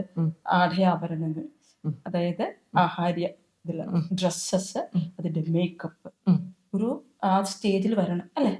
പിന്നെ എന്ന് പറയുന്നത് സ്റ്റേജ് എന്ന് പറയുന്ന ഒരു കാര്യം, അല്ലെങ്കിൽ വേദി എന്ന് പറയുന്നത് ലൈറ്റിംഗ് ഒരു പ്രധാന ഘടകമാണ്. ഒരു ലൈറ്റ് ഇല്ലാണ്ട് ഇതൊക്കെ ഇട്ടിട്ട് ഒരു ചെറിയ വെട്ടം വെച്ചുകൊണ്ട് കളിപ്പിച്ചാൽ ആർക്കെങ്കിലും കാണാൻ പറ്റുമോ? ഇല്ല. ഇതിനൊക്കെ ഒരു മോണിറ്ററി സംഭവം എന്ന് പറയുന്നത് എന്താ? അപ്പൊ ഞങ്ങളെ പോലെയുള്ള ഒരു നൃത്ത സ്ഥാപനം നടത്തുന്ന ആളുകൾക്ക് വേറെ കുട്ടികളുടെ എൻ്റെ അടുത്ത് വന്നിട്ടുണ്ട്, ടീച്ചറല്ലേ പ്രോഗ്രാം നടത്തുന്നത്, അതുകൊണ്ട് ടീച്ചർക്ക് എന്തിനാണ് ഞങ്ങള് ഈ ഒരു പ്രോഗ്രാം നടത്താൻ അമൗണ്ട് അല്ലെങ്കിൽ പൈസ കൊടുക്കുന്നത് എന്നുള്ള ഒരു ക്വസ്റ്റ്യൻ എനിക്ക് വന്നിട്ടുണ്ട്. അപ്പോ എനിക്ക് അങ്ങനെയുള്ളവരോട് പറയാനുള്ള ഒരു കാര്യം എന്ന് വെച്ചാൽ, നമ്മൾ ഡാൻസ് ക്ലാസ് നടത്തുന്നു, ഞാൻ വേറെ ഒരിടത്ത് കമ്പയർ ചെയ്യുന്നില്ല, പക്ഷെ നമ്മൾ ഡാൻസ് ക്ലാസ് നടത്തുന്നുണ്ട്, നമ്മളൊരു പ്രോഗ്രാം ചെയ്യുന്നുണ്ടെങ്കിൽ ഇത് നമ്മുടെ മക്കൾക്കാണെന്നുള്ള തോന്നൽ അങ്ങോട്ടും ഇങ്ങോട്ടും ഉണ്ടാവണം. അത് ടീച്ചർ പറഞ്ഞതിൽ തന്നെ ഉണ്ട്, ഇത് നമ്മൾ ചെയ്യുന്ന പ്രോഗ്രാമാണ്. ഇപ്പൊ പ്രയുക്തി മുസഫ ബ്രാഞ്ചിന്റെ ആഘോഷം ഒരു വൻ വിജയമായിരുന്നു. ISCയിൽ എനിക്ക് തോന്നുന്നത് India social and cultural centre എന്ന പ്രസ്റ്റീജിയസ് ഓർഗനൈസേഷനിൽ ഇത്രയ്ക്ക് ക്രൗഡ് ഒരു ക്ലാസിക്കൽ പ്രോഗ്രാമിന് ഒരു പക്ഷേ കണ്ടിട്ടുണ്ടാവില്ല. And that to the last half. അത് ടീച്ചറിൻ്റെയും ടീച്ചറിൻ്റെ കൂടെയുള്ള ടീച്ചേഴ്സിൻ്റെയും ദി എൻറ്റയർ ടീം, ഈവൻ നമ്മുടെ ലൈറ്റ് ടെക്നീഷ്യനെ ടീച്ചർ നാട്ടിൽ നിന്നും അദ്ദേഹത്തിൻ്റെ ഒരു ഡെഡിക്കേഷനും അദ്ദേഹത്തിൻ്റെ ഒരു പാഷനും അദ്ദേഹത്തിൻ്റെ പ്രൊഫഷണലിസവും വ്യത്യസ്തതയും കണ്ടിട്ടാണ് ടീച്ചർ അദ്ദേഹത്തെ നാട്ടിൽ നിന്നും കൊണ്ടുവന്നത്. ഇതൊക്കെ ടീച്ചർ ചെയ്യുന്നത് ടീച്ചറിനല്ല അവിടെ ക്രെഡിറ്റും ഇമ്പോർട്ടൻസും കിട്ടുന്നത്, ആ പെർഫോം ചെയ്യുന്ന കുട്ടികൾക്കാണ്. അതും ഓരോ കുട്ടിക്ക് ഓരോ രീതിയിൽ ഓരോ പെർഫോമൻസിന്. അല്ല ടീച്ചറെ, എൻ്റെ ഒരു ആഗ്രഹമായിരുന്നു. എന്തുകൊണ്ടാണ് ടീച്ചറിന് ഇതിനോടൊക്കെ ഇത്രയ്ക്ക് ഇഷ്ടം? കാരണം ഞാൻ ടീച്ചറിനെ പറ്റി ശ്രദ്ധിച്ചൊരു കാര്യം, ടീച്ചർ ഓരോ ഡീറ്റെയിലും വളരെ കെയർഫുൾ ആയിട്ട് നോക്കി കണ്ടേ ചെയ്യും. അതെനിക്ക് നിർബന്ധമുള്ള കാര്യമാണ്. കാരണം ടൈമിംഗ് മുതൽ തുടങ്ങുന്ന ഒരു ടൈമിംഗ് മുതൽ അവസാനിക്കുന്നത് ഒരു മാക്സിമം മെയിൻറ്റെയിൻ ചെയ്യാൻ ശ്രമിക്കാറുണ്ട്. ടൈമിംഗ് പറയുന്നത് അപ്പൊ ഇതിന്റെ കമ്പോസിഷന്റെ പുറകെ ടീച്ചർ പോകാറില്ലേ? കമ്പോസിഷൻസ് തീർച്ചയായിട്ടും. കാരണം കമ്പോസിഷന്റെ പുറകെ ഓരോ ഐറ്റത്തിനും ഇന്ന പാട്ടെടുക്കണം, അതിന് ഇന്ന കാര്യങ്ങളാണ് ചെയ്യേണ്ടത്. എല്ലായിടത്തേക്കും ഞാൻ 2021 വരെ തന്നെയാണല്ലോ പഠിപ്പിച്ചത്, അപ്പോൾ അറിയാമല്ലോ എല്ലാ കാര്യങ്ങളും. പിന്നീട് ആണ് ഇപ്പോ ടീച്ചേഴ്സൊക്കെ നമുക്ക് വന്നിട്ടുള്ളത്. അപ്പോൾ അതിൽ ഓരോ ഐറ്റംസ് ഇന്ന പാട്ടുകളായിരിക്കും, ഇന്ന കുട്ടികൾക്ക് ഈ ഒരു ഏജ് ഗ്രൂപ്പ് ഓഫ് സ്റ്റുഡൻസിന് ഈ പാട്ട് നമുക്ക് സെലക്ട് ചെയ്യാം, അവർക്ക് കൊടുക്കേണ്ട കൺസെപ്റ്റ് ഇങ്ങനെ ആയിരിക്കണം എന്ന് പറഞ്ഞ് അത് കൊറിയോഗ്രാഫി ചെയ്യുന്നത് ചിലപ്പോൾ മിക്കവാറും ഞങ്ങൾ മോർണിംഗിലോ രാവിലത്തെ ടൈമുകളിലൊക്കെ ഇരുന്ന് ഞങ്ങൾ ഡിസ്കസ് ചെയ്തുകൊണ്ടാണ് ഈ കൊറിയോഗ്രാഫി ചെയ്തിട്ടാണ് ഞങ്ങൾ ഇത് പഠിപ്പിക്കുന്നത്. ഒരിക്കലും ഓൺ സ്പോട്ട് കൊറിയോഗ്രാഫികളല്ല ഇതൊന്നും. അപ്പോൾ ഓരോ കുട്ടിയുടെ ഐറ്റംസുകൾ എടുക്കുമ്പോൾ വളരെയധികം ശ്രദ്ധിച്ച് ആ കുട്ടികളുടെ ഏജ് ഗ്രൂപ്പിനനുസരിച്ചിട്ട് ആ കുട്ടികൾക്ക് പറ്റുന്ന രീതിയിലുള്ള പാട്ടും സംഗീതവും എടുത്തുകൊണ്ട് ചിലത് ഇപ്പൊ ഇത്തവണ നടന്ന പ്രയുക്തി എന്ന് പറയുന്നതിൽ ഗണപതിയാണ് ലാസ്റ്റ് ആണ് ഞങ്ങൾ ഡിസിഷൻ എടുത്തത്. ഏകദേശം ഒരു 1.5 ആഴ്ച മുന്നേ, ഏകദേശം 10 ദിവസം മുന്നെയാണ് ഞാൻ ആ ഗണപതി അപ്പൊ കണ്ടിട്ടുണ്ടാവും. ഫസ്റ്റ് ഗണപതി അത് കുട്ടികളോട് ഇങ്ങനെ ഒരു കുട്ടി എന്റെ സീനിയർ സ്റ്റുഡന്റാ, ആ കുട്ടി എന്റെ അടുത്ത് ചോദിച്ചു, മോള് അവരുടെ അമ്മയും പറഞ്ഞു, ടീച്ചർ കുറെ കാലമായിട്ട് ഞങ്ങൾ കളിച്ചിട്ടില്ല, ഞങ്ങൾക്ക് കളിക്കണം എന്നുള്ളൊരാഗ്രഹം. ഞാൻ ആ ഒരു അത്രയും തിരക്കായിരുന്നു അപ്പോൾ ഞാൻ ആ സമയത്ത്, എന്നിട്ടും ഞാൻ അവർക്ക് വേണ്ടി ആ ഒരു കോമ്പോസിഷൻ ചെയ്തു കൊടുത്തു. ഞാൻ യൂട്യൂബിൽ നിന്ന് ഒരു പാട്ടെടുത്തിട്ടാണ് ഞാൻ തുടങ്ങിയത്. പക്ഷെ എനിക്ക് ഒരു രീതിയിലും സാറ്റിസ്ഫാക്ഷൻ ഉണ്ടായിരുന്നില്ല. ഞാൻ അപ്പൊ തന്നെ നാട്ടിലേക്ക് വിളിച്ചു, എനിക്ക് എന്തായാലും ആ സമയത്ത് നാട്ടിൽ പോകാൻ പറ്റില്ല, വീട്ടിലേക്ക് വിളിച്ചു. ഇതിന്റെ എക്സ്പെൻസ് മുഴുവൻ ഞാൻ തന്നെ എടുത്തിരിക്കുന്നത്. ഒരു എമൗണ്ട് പോലും, റെക്കോർഡിംഗ് എക്സ്പെൻസ് പറഞ്ഞ ഒരു പാട്ടിന് ഏകദേശം 1.5 ലക്ഷം രൂപയോളം ചെലവ് വരുന്നുണ്ട്. ഒരു പാട്ടിനാണ് ഞാൻ ഈ പറയുന്നത്. അത് മുഴുവൻ ഞാൻ അതെടുത്ത് ആ ഒരു 13 മിനിറ്റോ 14 മിനിറ്റോ ഉണ്ട്. ഒരിക്കലും ആ ഒരു, കാരണം ലാസ്റ്റ് മൊമെന്റിൽ ഒരിക്കലും ഞാൻ പാരന്റ്സിനോട് ആവശ്യപ്പെടില്ല, കാരണം നമ്മൾ കമ്മിറ്റഡ് അല്ല. പക്ഷെ എന്റെ പ്രോഗ്രാമിൽ ഏതെങ്കിലും കാര്യങ്ങളുണ്ടെങ്കിൽ നേരത്തെ ഞാൻ അത് എത്ര എക്സ്പെൻസ് ആണ്, ഇന്ന കാര്യങ്ങളാണ്, എല്ലാതും ഞാൻ വളരെ കൃത്യമായിട്ട് ഞാൻ അവരോട് പറയും. തീർച്ചയായിട്ടും ഒരു എക്സ്ട്രാ ക്ലാസ് ആയിക്കൂടുക, അപ്പൊ അതിന് ഇത്ര വരും, എല്ലാ കാര്യങ്ങളും വളരെ കൃത്യമായിട്ട് ഞാൻ പറഞ്ഞുകൊണ്ട് തന്നെയാണ്. പക്ഷെ ഇടയിൽ വെച്ചപ്പോ ഇത് ഇങ്ങനെ ഒരു സംഭവം നടക്കുമ്പോൾ എനിക്ക് ഒരിക്കലും പറയാൻ പറ്റില്ല. തീർച്ചയായിട്ടും. അപ്പൊ ഞാൻ തന്നെ അതെടുത്ത് അത് അവർക്ക് വേണ്ടി കമ്പോസ് ചെയ്ത്, അത് എനിക്ക് തോന്നുന്നു കുട്ടികൾ 2 ദിവസം ഫുൾ ടൈം എന്റെ കൂടെ ആയിരുന്നു. അത്രയും ഡെഡിക്കേറ്റഡ് ആയിട്ട് ആ കുട്ടി, എന്റെ സീനിയർ സ്റ്റുഡൻസ് ആണ് കേട്ടോ. അതൊക്കെ ആലോചിക്കുമ്പോൾ അഭിമാനം തോന്നും. അവര് നമ്മുടെ കൂടെ നിന്ന് ആ 2 ദിവസം കൊണ്ട് കൊറിയോഗ്രാഫി ചെയ്ത് ഇവിടുന്ന് വീഡിയോ ഞാൻ വെച്ച് അയച്ചു കൊടുത്തു. അവിടെ നിന്നുള്ള എന്റെ ഒരു നമ്മുടെ ആർട്ടിസ്റ്റുകൾ എല്ലാവരും ചേർന്നുകൊണ്ട് 2 ദിവസം 3 ദിവസം കൊണ്ട് മ്യൂസിക് ആക്കി റെക്കോർഡ് ചെയ്ത് എനിക്ക് കയ്യിലെത്തിച്ചു. ടീച്ചർ അങ്ങനെ ചെയ്താലേ ഒരു സംതൃപ്തി ഉള്ളൂ. എനിക്ക് അങ്ങനെ ചെയ്താലേ സംതൃപ്തിയുള്ളൂ. കാരണം അവർക്ക് ടീച്ചറിന്റെ ഒരു രീതി അറിയാം. ടീച്ചർ ഒരു കോംപ്രമൈസിനും ഒരു ഷോർട്ട് കട്ടിനും റെഡിയല്ല. ഞാൻ അതിന് തയ്യാറാവാതിരിക്കാൻ ശ്രമിക്കാറുണ്ട് മാക്സിമം. എനിക്ക് എന്റെ ഒരു ചില സന്ദർഭങ്ങളിൽ നമുക്ക് ചിലപ്പോൾ ചെയ്യേണ്ടി വരാറുണ്ട്, ഇല്ല എന്നല്ല. എന്നാലും ഞാൻ മാക്സിമം സ്വന്തമായിട്ടുള്ള സോങ്സുകള് എല്ലാം റെക്കോർഡ് ചെയ്യാനായിട്ട് ശ്രമിക്കാറുണ്ട്. ഈ ഡാൻസ് ഡ്രാമ പ്രൊഡക്ഷനോട് ടീച്ചറിന് അമിതമായ ഇഷ്ടം വരാനുള്ള കാരണം? അത് ഭയങ്കര ചാലഞ്ചിങ് ആണ് ടീച്ചറെ, എളുപ്പമല്ല. ഒന്നാമത് ആ കുട്ടികൾ ഫിസിക്കലി മെന്റലി ഇമോഷണലി കണക്ട് ആവണം, റെഡി ആവണം. പിന്നെ എത്ര നാളത്തെ പ്രാക്ടീസ് വേണം. പിന്നെ അത് കൂടാണ്ട് അതിന്റെ ബാക്ക് എൻഡിൽ നടക്കുന്നത് ഒരു ലോഡ് പണിയുണ്ടാവും ഇല്ലേ? അപ്പം ടീച്ചർ എന്ത് ആദ്യത്തെ അതായത് കാലെടുത്ത് മുന്നോട്ട് വെക്കുന്നത് എന്ത് മനസ്സിൽ ഓർത്തുകൊണ്ടാണ്? കാരണം ഡാൻസ് ഡ്രാമ ഒട്ടും എളുപ്പമല്ല teacher. And I think you are the only one who's doing it in a way. Dance drama ഞാൻ അപ്പനോട് നേരത്തെ പറഞ്ഞില്ലേ, എന്താണ് വായനയിലൂടെ ഉണ്ടാവുന്ന ഒരു ബെനിഫിറ്റ്. ഈ വായിക്കുമ്പോൾ കിട്ടുന്ന കുറേ കാര്യങ്ങളുണ്ട്. ഇതെനിക്കൊരു 10 മിനിറ്റോ അല്ല 5 മിനിറ്റിലോ എനിക്കത് പറഞ്ഞു തീർക്കാൻ പറ്റുന്നില്ല. ഇല്ല. ഇപ്പൊ ചെയ്തിട്ടുള്ള രസോവൈഭവം എന്ന് പറയുന്ന ഒരു സംഭവം തന്നെ ആയിക്കോട്ടെ. അപ്പൊ കൃഷ്ണനെ കുറിച്ചുള്ള ഒരു 9 ഇമോഷൻ ആണ് ഞാൻ മനസ്സിൽ സങ്കല്പിച്ചത്. ഞാൻ ഇതിനു വേണ്ടി വരികൾ എഴുതാൻ വേണ്ടി ഒരു 5 or 6 ആളുകളുടെ അടുത്ത് യാത്ര ചെയ്തിട്ടുണ്ട്. ഓക്കെ. ഓരോ ആളുകളുടെ അടുത്ത് ചെല്ലുമ്പോൾ അത് ഇന്ന മതിരി എഴുതി തരും. അപ്പൊ എനിക്ക് ഇഷ്ടപ്പെടുന്ന ഒരു രീതി കിട്ടുന്നുണ്ടായിരുന്നില്ല. അവസാനം ചെന്നൈയിലെ രഘുറാം സാറാണ് അത് വരികൾ എഴുതി തന്നത്. ഞാൻ യാത്ര തന്നെയായിരുന്നു. ഓരോ പലയിടത്തും പോകും. അപ്പൊ ചിലവര് അതൊരു മലപ്രവാളത്തില്, ചിലവര് കറക്റ്റ് മലയാളത്തിലായിരിക്കും, ഫുൾ മലയാളത്തിലായിരിക്കും. ഇതൊന്നും ഒരു മ്യൂസിഷ്യന്റെ അടുത്ത് ചെല്ലുമ്പോൾ മ്യൂസിഷ്യൻ ചോദിക്കും, അയ്യോ ഇതൊരിക്കലും പറ്റില്ല പ്രിയ, ഇത് നമുക്ക് മ്യൂസിക്കലി ചെയ്താലും ഇതിനൊരു ഭംഗി ഉണ്ടാകും. അപ്പൊ അതൊരു പൂർണ്ണത വരില്ല. അടുത്തത് രഘുറാം സാറിന്റെ അടുത്ത് പോകുന്നു. സാർ അതിന് വരികൾ എഴുതുന്നു. ഇത് മനസ്സിലാവുന്നുണ്ടോ? അത് കൊടും തമിഴായിട്ടാണ് എഴുതുന്നത്. അദ്ദേഹം പിന്നെ അദ്ദേഹത്തിന്റെ കൂടെ 5-6 ദിവസം എന്ന് രാവിലെ പോയിരുന്ന് ചെന്നൈ താമസിച്ച് ഞാൻ അവിടെ നിന്നുകൊണ്ട് ഇദ്ദേഹത്തിന്റെ രാവിലെയും വൈകുന്നേരം, ഇദ്ദേഹം വർക്ക് ചെയ്യായിരുന്നു കോളേജിൽ, രാവിലെയും വൈകുന്നേരം അദ്ദേഹത്തിന്റെ കൂടെ ഇരുന്ന് അദ്ദേഹം എന്താണ് ഇതിനകത്ത് ഞാൻ പറഞ്ഞ കാര്യങ്ങൾ തന്നെയാണ് അദ്ദേഹം എഴുതിയിരുന്നത്. പക്ഷെ ഇത് തമിഴിൽ എനിക്ക് മനസ്സിലാവണ്ടേ, എനിക്ക് കറക്റ്റ് മനസ്സിലായി. തമിഴ് സാധാരണ പഠിപ്പിക്കാൻ പറ്റും. ഇതിന്റെ ഓരോ അർത്ഥങ്ങളും എഴുതി അദ്ദേഹം എന്താണ് അതിനകത്ത് ഭാവം ഉൾക്കൊള്ളാൻ ഉദ്ദേശിക്കുന്നത്, എങ്ങനെയാണ് ആ സിറ്റുവേഷൻ എക്സ്പ്ലെയിൻ അദ്ദേഹം ഉദ്ദേശിച്ചിരിക്കുന്നതെന്ന് അദ്ദേഹത്തോട് ചോദിച്ച് ഞാൻ ഉദ്ദേശിക്കുന്ന കാര്യം തന്നെയാണോ വന്നത് എന്ന് ഡിസ്കസ് ചെയ്തതിന് ശേഷം മ്യൂസിഷ്യന്റെ അടുത്തേക്ക് പോകും. എന്നിട്ടാണ് ഇത് കമ്പോസ് ആവുന്നത്. ഇനി ഈ മ്യൂസിഷ്യനോട് ഇതിന്റെ ഓരോ മൂഡും പറയണം. ഓക്കെ. അപ്പൊ പുള്ളി ആലപിക്കുന്നതിൽ ആ ഒരു അപ്പൊ അതിനനുസരിച്ചുള്ള രാഗങ്ങൾ അദ്ദേഹം സെറ്റ് ചെയ്യും. മനസ്സിലായില്ല? അങ്ങനെയാണ്. പിന്നെ അതിന് ജതികൾ കമ്പോസ് ചെയ്യണം. അപ്പൊ അത് മൃദംഗിസ്റ്റിന്റെ ഹെൽപ്പ് വേണം. അപ്പൊ ജതികളിനോടൊപ്പം തന്നെ അതിന്റെ കണക്കുകളുണ്ട്. ജതി എന്ന് പറയുമ്പോൾ ധാരാളം കണക്കുകളാണ്, മാത്സ് ആണ് ശരിക്കും പറഞ്ഞത്. ആ ജതികൾ അതിനകത്ത് ചേരണം. ഇതിന്റെ ഭംഗി കൂട്ടാൻ എന്തൊക്കെ ചെയ്യണം, വയലിൻ, ഫ്ലൂട്ട്, എല്ലാ ഇൻസ്ട്രുമെന്റ്സും ചേർന്നുകൊണ്ട് പിന്നെ റെക്കോർഡിംഗ് പ്രോസസ്സ്. ഇത് റെക്കോർഡിംഗ് എന്ന് പറഞ്ഞു കഴിഞ്ഞാൽ ഓരോ ഇൻസ്ട്രുമെന്റും മണിക്കൂറുകൾ എടുത്താണ് റെക്കോർഡിംഗ് ചെയ്യുന്നത്. ഒരു രസോവൈഭവം റെക്കോർഡ് ചെയ്യാൻ നമുക്ക് മണിക്കൂറുകളുണ്ട്, ചിലപ്പോ 40-50 മണിക്കൂറൊക്കെ വേണ്ടി വരും. അത്രയും മണിക്കൂർ എടുത്തിട്ടാണ് ഇത് ചെയ്യുന്നത്. ഞാൻ പറഞ്ഞില്ലേ, ടീച്ചറിനെ പോലെ ഒരു ആർട്ടിസ്റ്റ്, ഒരു ഗുരു യു.എയിൽ വേറെ ഇല്ല എന്ന് ഞാൻ വെറുതെ പറഞ്ഞല്ല. എല്ലാവരും യുണീക്കാണ് അവരുടേതായിട്ടുള്ള രീതിയിൽ. പക്ഷെ പുള്ളിക്കാരത്തിയുടെ ഒരു സ്റ്റൈല്, തോട്ട് പ്രോസസ്സിങ്, അതിനായിട്ടുള്ള dedication is totally commendable. Nothing more to say. ഇതിന്റെ ഇടയ്ക്ക് നമ്മൾ ഹാപ്പി കാര്യങ്ങളും ചാലഞ്ചിങ് കാര്യങ്ങളും ഒക്കെ ചർച്ച ചെയ്തു. ഒരു ഡാൻസറിന് ഏറ്റവും എന്താ പറയാ ഭയാനകമായ ഒരു കാര്യം എന്ന് പറയാവുന്ന ഒരു കാര്യമാണ്, പ്രിയ ടീച്ചറിനെ പോലെ ഒരു മോഹിനിയാട്ടം ഡാൻസറിന് ട്രൈജെമിനൽ ന്യൂറാൾജിയ എന്ന് പറയുന്നൊരു കണ്ടീഷൻ വരുന്നു. അത് ടീച്ചറിനെ നല്ല രീതിക്ക് അതിന്റെ പെയിനാണ്. അത് നമ്മൾ ബുക്സിലൊക്കെ പഠിച്ചിട്ടുണ്ട്, കോളേജിലൊക്കെ ഞാൻ പഠിച്ച ടൈമിലെ കാര്യങ്ങളൊക്കെ ഓർക്കുമ്പോൾ തന്നെ ഇങ്ങനത്തെ ഒന്നും, ആ തണ്ടർ ലൈക്ക് പെയിൻ അതൊക്കെ പറയുമ്പോൾ തന്നെ, അല്ലെ ലൈറ്റ്ലിംഗ് ലൈക്ക് പെയിൻ എന്നൊക്കെ പറയുമ്പോഴത്തേന് നമ്മളിങ്ങനെ ചിന്തിക്കും, ഓ മൈ ഗോഡ് ഇതൊന്നും ആർക്കും വരരുത്. അതെല്ലാ അസുഖവും ശരി, നമ്മൾ പ്രാർത്ഥിക്കും എല്ലാവർക്കും ആയുസ്സും ആരോഗ്യം ഉണ്ടാവട്ടെ. പക്ഷെ ടീച്ചറിന് അത് വന്ന് ടീച്ചർ അത് തരണം ചെയ്തു എന്നുള്ളതാണ്. She still fighting against it through dance. അതിനെ പറ്റി 2 വാക്ക് ടീച്ചർ പറയും. ടീച്ചറിന് കുറച്ച് ഇമോഷണൽ ആയിട്ടുള്ള കാര്യമാണ് എനിക്കറിയാം, ബട്ട് ടീച്ചറെ പീപ്പിൾ ഷുഡ് നോ.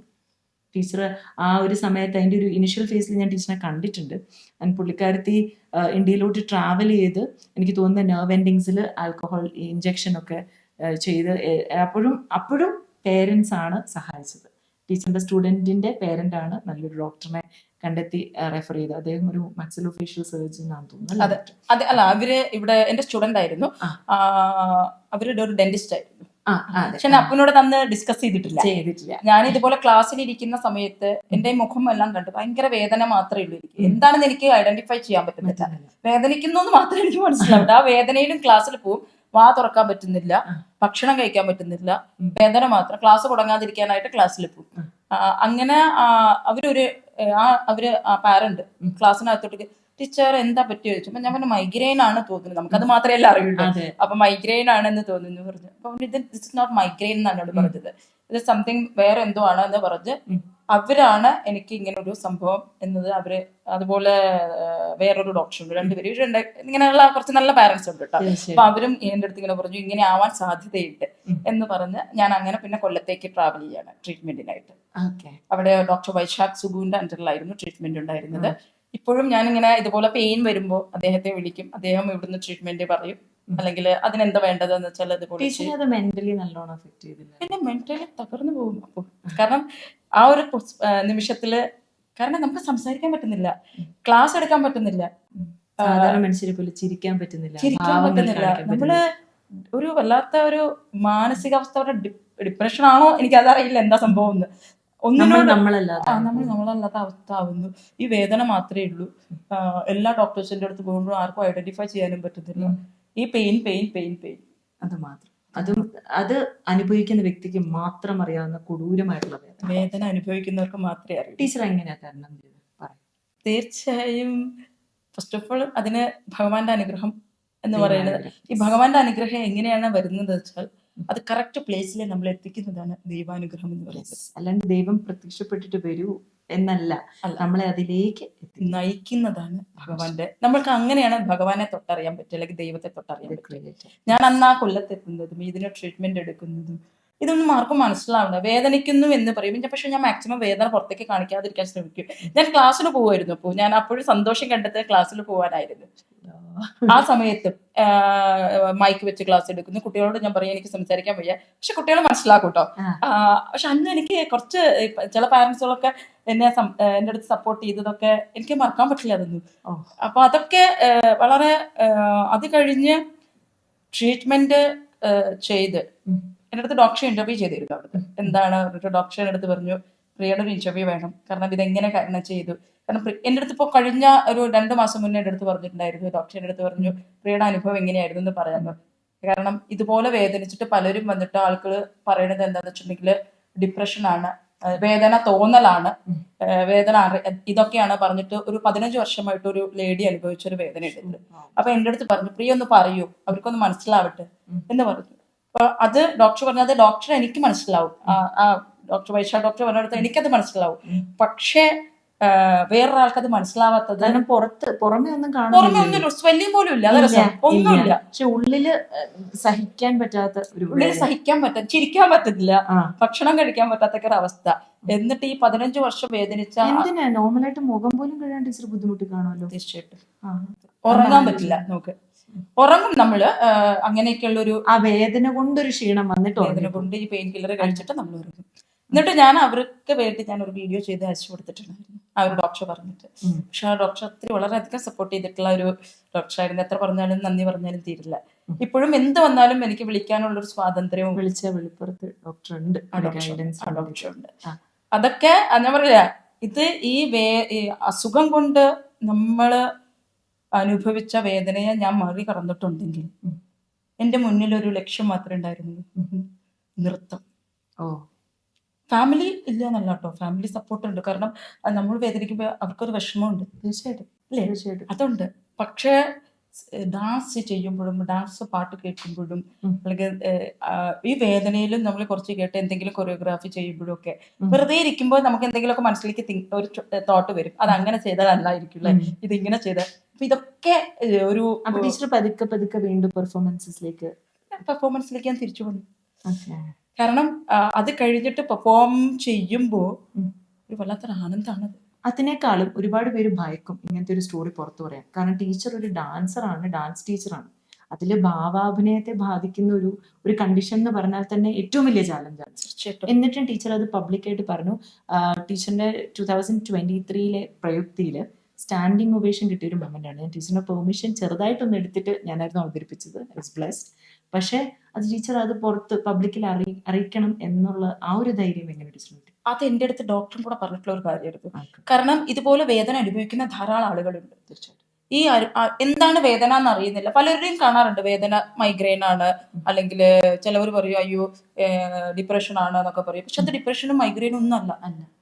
കാരണം ഒരിക്കലും ഡാൻസറെ പോലെ ഇങ്ങനത്തെ ഒരു ആൾക്കാർക്ക് ഒത്തിരി ഡിപ്രഷൻസ് ഒന്നും വരാൻ സാധ്യത ഉണ്ടെന്ന് തോന്നുന്നില്ല. വേദന വരുമ്പോൾ വേദനയുള്ള സമയത്താണ് അത് ഉണ്ടാവുക. അപ്പൊ ഡോക്ടറിന്റെ അടുത്ത് പറയും പ്രിയക്ക് അത് പറയാൻ പറ്റുമെങ്കിൽ നല്ലതായിരുന്നു. തീർച്ചയായിട്ടും അത് അറിയണം ആളുകൾ. ഈ വേദന ഇങ്ങനത്തെ ഒരു ട്രീറ്റ്മെന്റ് ഉണ്ട്, ഇങ്ങനെ ഒരു സംഭവം ചെയ്യാനുണ്ട്, ഇത് ചെയ്യുമ്പോൾ ഉണ്ടാകുന്ന ഒരു ബെനിഫിറ്റ് എന്താണെന്നുള്ളത് അറിയണം എന്നുള്ളത് എനിക്ക് നിർബന്ധമായിരുന്നു. അതുകൊണ്ട് തന്നെ എനിക്ക് ഒരു പേടിയും ഉണ്ടായിരുന്നില്ല ഇത് പറയാനും. ഇത് ജനങ്ങൾ അറിയാത്തവർക്ക് അതുപോലെ ഉപകാരപ്പെടണം എന്നുള്ളതാണ് എൻ്റെ ആഗ്രഹം. പിന്നെ ഒരു കാര്യമുണ്ട്, ടീച്ചർ എന്താ പറയാ നല്ലോണം ഈ സ്ട്രെസ്സും ഡെഡിക്കേഷനും ഒക്കെ എടുക്കുന്നത് ടീച്ചറിന്റെ കുട്ടികളുടെ പെർഫോമൻസ് നന്നാവാൻ വേണ്ടിയിട്ടാണ്. ടീച്ചർ അവരിലൂടെയാണ് ആ ഒരു അഭിമാനം കണ്ടെത്തുന്നത് as A teacher. Okay teacher അതെ. അപ്പോ നമ്മുടെ മക്കള് എന്ന് പറഞ്ഞാൽ മറ്റൊരു അച്ഛനമ്മമാരുടെ മക്കളായിരിക്കും. പക്ഷെ എനിക്ക് ആ സമയത്ത് എൻ്റെ മക്കളാണിത്. സ്റ്റേജിൽ കയറുമ്പോൾ ഓരോ കുട്ടികളും എനിക്ക് മക്കളാണ്. ആ മക്കളെ എനിക്ക് അത് കൂടെ വിളിക്കാൻ പറ്റില്ല. ഞാൻ മക്കളെ എന്ന് മാത്രമേ അവരെ വിശേഷിപ്പിക്കാറുള്ളൂ. ചീത്ത പറയുമ്പോൾ എന്തെങ്കിലുമൊക്കെ പറയും, അതൊക്കെ വേറെ വിഷയം. അത് ചീത്ത പറയാനുള്ള റൈറ്റ് എന്തുകൊണ്ടാണ്? ഒരു അച്ഛനും അമ്മയും സ്വന്തം മക്കള് ചീത്ത പറയുന്നുണ്ട്. ഇപ്പൊ ഉണ്ടോന്ന് എനിക്കറിയില്ല, പക്ഷേ ആയതുകൊണ്ട്. അതെ അതെ. അല്ലാത്ത നമ്മളൊക്കെ ചെറുപ്പത്തിലൊക്കെ ആണെങ്കിൽ അച്ഛനമ്മമാര് നമ്മളെ ചീത്ത പറയാ ശാസിക്കുന്നു അല്ലെ. അവരുടെ ഉള്ളിൽ സ്നേഹമുണ്ട്, ആ ശാസനയില്ല. അല്ലാണ്ട് ഒരു കടുത്ത വിരോധം വെച്ചിട്ടുള്ള ശാസനയല്ലല്ലോ. അല്ല. അപ്പൊ ആ ശാസിക്കാനുള്ള റൈറ്റ് അധ്യാപകർക്കുണ്ട്. ആ അധ്യാപകർക്ക് ആ ശാസിക്കാനുള്ള റൈറ്റും, ശാസിക്കുക എന്ന് പറഞ്ഞാൽ സ്നേഹത്തോടെയുള്ള ശാസനയും, അല്ലെങ്കിൽ ചെറിയ കുട്ടി എന്താ പറയാ അങ്ങനെയൊക്കെ ചെയ്യുമ്പോഴാണ് അവർക്ക് അങ്ങനെ കിട്ടുമ്പോഴാണ് അവർക്ക് അടുത്ത നിമിഷം അത് മധുര്യം ഉണ്ടാവുന്നത്. ഇഷ്ടമുള്ളിടത്തല്ലേ അങ്ങനത്തെ ഇടപെടൽ ഉണ്ടാവുള്ളൂ. അത് കുട്ടികൾക്ക് നമ്മൾ കൊടുത്തു തന്നെ വളരണം. അല്ലാണ്ട് എപ്പോഴും നമ്മൾ ഇങ്ങനെ സ്നേഹം മാത്രമല്ല കൊടുക്കേണ്ടത്. ആ സ്നേഹത്തിന്റെ വാല്യൂ അറിയണമെങ്കിൽ ഇതുപോലെ ഒരു ഓപ്പോസിറ്റ് ആക്ഷൻ കൂടെ നമ്മൾ ഉണ്ടാക്കണം.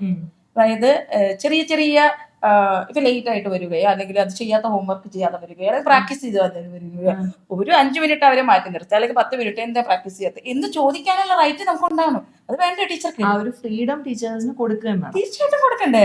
കാരണം അപ്പോഴല്ലേ അവരുടെ ഉള്ളില് അത് പേടിയല്ല, അവരുടെ ഉള്ളില് ആ ടീച്ചർ അതിന്റെ വാല്യൂ അത് ഞാൻ പ്രാക്ടീസ് ചെയ്യണല്ലേ എന്ന് അവർക്ക് ആ വാല്യൂ ഉണ്ടാവണമെന്നുണ്ടെങ്കിൽ ഡിസിപ്ലിൻ ഉണ്ടാവുകയല്ലേ ഉള്ളൂ. ഡിസിപ്ലിൻ വേണ്ട നമുക്ക്.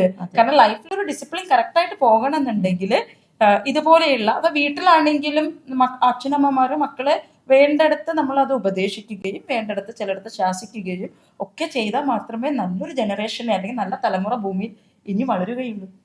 ഭാവി തലമുറയ്ക്ക് അവരുടേതായിട്ടുള്ള രീതിയിൽ വ്യക്തിമുദ്ര പതിപ്പിക്കാൻ പറ്റുള്ളൂ. കാരണം അവർ തിങ്ക് ചെയ്യണം, അവർ ചിന്തിച്ച് തന്നെ പ്രവർത്തിക്കണം. പറഞ്ഞ ഇതൊരു ട്രസ്റ്റ് ആണ് ടീച്ചർ. എല്ലാ ബന്ധത്തിലും ഒരു വിശ്വാസം ഉണ്ടാവും. വിശ്വാസമാണ്. പിന്നെ എനിക്ക് തോന്നുന്നു ഏതൊരു ആർട്ടിസ്റ്റിനും ഇപ്പൊ ടീച്ചർ എന്നെ അവതരിപ്പിക്കാൻ വിളിക്കുമ്പോൾ ടീച്ചർ എന്നോട് പറയും, ഇതാണ് അപ്പോൾ പ്രോഗ്രാം, ഇതാണ് നമ്മൾ ചെയ്യാൻ പോകുന്നത്, ഇവിടെയാണ്. പിന്നെ ടീച്ചർ ആ വഴി തിരിഞ്ഞു നോക്കില്ല. എന്തെങ്കിലും ഒരു ഗസ്റ്റോ അല്ലെങ്കിൽ ഒരു വിശിഷ്ടാതിഥി വന്നിട്ടുണ്ടെന്നുള്ള ഒരു ചെറിയ ഇൻഫർമേഷൻ പാസ് ചെയ്യാനോ, അല്ലെങ്കിൽ അടുത്ത ഇവന്റിൽ എന്തെങ്കിലും ഒരു സ്വിച്ച് ഉണ്ടെങ്കിൽ ഒരു ചേഞ്ച് ഉണ്ടെങ്കിൽ പറയാനെല്ലാം ടീച്ചർ വരില്ല. എനിക്ക് ആ സ്പേസ് തരുന്നത് കൊണ്ടാണ് I am sure that I can do my best and beyond. Don't you think teacher ആ ഒരു സ്പേസ് എല്ലാവർക്കും വേണം? എല്ലാ വ്യക്തികൾക്കും സ്പേസ് ഉണ്ട്. അപ്പം കാരണം ഏതൊരു പ്രൊഫഷനും അതിന്റെ സ്പേസ് കൊടുത്താൽ മാത്രമേ അവർക്ക് പറന്നു പോകാൻ പറ്റുള്ളൂ. ഇപ്പൊ അപ്പുവിന്റെ അടുത്ത് ഞാൻ പറയുകയാണ്, അത് ഇങ്ങനെ സംസാരിക്കണം, ആ ഭാഷ ഇങ്ങനെ ഉപയോഗിക്കാൻ പാടുള്ളൂ എന്ന് പറഞ്ഞാൽ പിന്നെ നമ്മളുടെ ഫ്രീഡം അവിടെ നിൽക്കുകയാണ്. അത് തന്നെയാണ് ഏതൊരു പ്രൊഫഷണലും. പ്രത്യേകിച്ച് ഞാൻ ബാക്കിയുള്ള പ്രൊഫഷണൽ നമ്മളെ പോലെയുള്ള ആർട്ടിസ്റ്റുകൾക്ക്. അതെ. ആൻഡ് ക്രിയേറ്റീവ് സൈഡ് ഉള്ളവർക്ക് ആ ക്രിയേറ്റീവ് സൈഡ് അങ്ങ് ക്ലോസ് ആവും. പ്രത്യേകിച്ച് ഞാനൊക്കെ സ്ക്രിപ്റ്റിന്റെ ആളല്ലേ. എന്നെ ടീച്ചർ എനിക്ക് കറക്റ്റ് ആയിട്ടുള്ള ആ നമ്മുടെ ടേംസും കാര്യങ്ങളും, എന്താണ് ഐറ്റം, എന്താണ് രാഗം, താളം, എന്താണ് അതിന്റെ സ്റ്റോറി, അതൊക്കെ പറയും. പക്ഷെ അതല്ലാണ്ടുള്ള എൻ്റെ ഒരു freedom is never been hampered over there. അത് ചെയ്യാനും പാടില്ല ടീച്ചർ. അത് ചെയ്യാൻ പാടില്ല. I cannot give my best to you. പിന്നെ ടീച്ചർ എന്നെ വിശ്വസിച്ചേൽപ്പിച്ച ആ ദൗത്യം എനിക്ക് പൂർണ്ണമായി ചെയ്യാൻ പറ്റില്ല. അത് എന്റെ മനസ്സിൽ ഒരു വോയിഡ് ആയിട്ട് കിടക്കും. കാരണം എനിക്കൊരു ഇൻഡിവിജ്വാലിറ്റി ഉണ്ടല്ലോ. അതുപോലെ ടീച്ചറിന് ഒരു ഇൻഡിവിജ്വാലിറ്റി ഉണ്ട്. ഇപ്പൊ ഞാൻ ടീച്ചറിനോട് ടീച്ചർ ആ സ്റ്റൈലല്ല ഈ സ്റ്റൈൽ ചെയ്യൂ, ടീച്ചർ അങ്ങനെ പോയി ചെയ്യൂ എന്നൊക്കെ പറഞ്ഞു കഴിഞ്ഞാൽ എനിക്കത് പറയാൻ ആധികാരികമായിട്ട് പറയാനുള്ള ഒരു ഇത് ഞാൻ ചെയ്യാൻ പാടില്ല, തെറ്റാണ്. അപ്പോ ഒരു ആങ്കർ എന്ന നിലയ്ക്ക് എനിക്ക് അപ്പുവിന്റെ അത്ര ആ നോളജ് എനിക്കില്ല.